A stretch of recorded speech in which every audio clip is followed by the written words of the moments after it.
सम्राज्ञी विठाबाई नारायणगावकर यांच्या जीवनावर आधारित इठा या सिनेमासाठी जर प्रदर्शित झाल्यानंतर एक जुनी कलाकृती पुन्हा चर्चेत आली आहे। श्रद्धा कपूरच्या आधी अभिनेत्री धारणा पंडित यांनी 2015 मध्ये विठा या एकांकिकेत विठाबाईंची भूमिका साकारली होती।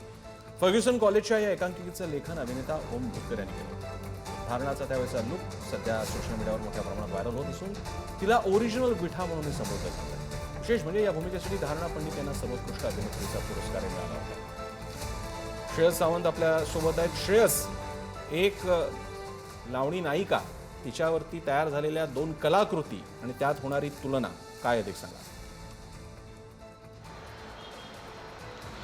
खऱ्या अर्थानं सर आपल्याला बघावं लागेल, कारण एका अर्थी आपण बघितलं गेलं तर इठा हा सिनेमाचा टीजर आल्यानंतर विठा जी एकांकिका होती फर्ग्युसन कॉलेजची ती पुन्हा एकदा चर्चेचा विषय बनली आहे। म्हणजे ही धारणा पंडित जी अभिनेत्री आहे तिने जी भूमिका केलेली 2015 साली ती पुन्हा एकदा चर्चा सोशल मीडियावर रंगताना दिसते आणि तिला ओरिजिनल विठा असा उल्लेख सुद्धा सोशल मीडियावर करण्यात आलाय। श्रद्धा कपूरचा टीजर ह्याला लोक प्रेमच करतात। लक्ष्मण उटेकर आणि छावा सिनेमा नंतरचा सिनेमा, त्यामुळे त्याची प्रसिद्धी होणारच आहे, त्याचं कौतुक होणारच आहे। पण त्याच्या अगोदर एका मराठी एकांकिकेची तेवढीच उल्लेख होणं, त्याच्यापेक्षा जास्त त्याचे व्हिडिओज आता व्हायरल होणं, त्याचे फोटोज आता व्हायरल होणं, ही सगळ्यात अभूतपूर्व गोष्ट आता सोशल मीडियावर होते। आणि मराठी सिनेसृष्टी आणि नाट्यसृष्टीवर ही गोष्ट खरं तर अभिमानाची म्हणावी लागेल की एकांकिकेचा पुन्हा एकदा उल्लेख होऊ लागलाय। ओम भुतकरनी लेखक केलेला आणि धारणा पंडित पुन्हा एकदा चर्चा झाली आहे आणि या सगळ्या निमित्तानं ओरिजिनल विठा असं तिला उल्लेख देखील करण्यात आला। तर एक वेगळीच गोष्ट इकडे पाहायला मिळते। प्रशांत सर, या निमित्तानं आपल्या महाराष्ट्राच्या लावणी सम्राज्ञी म्हणून ज्यांना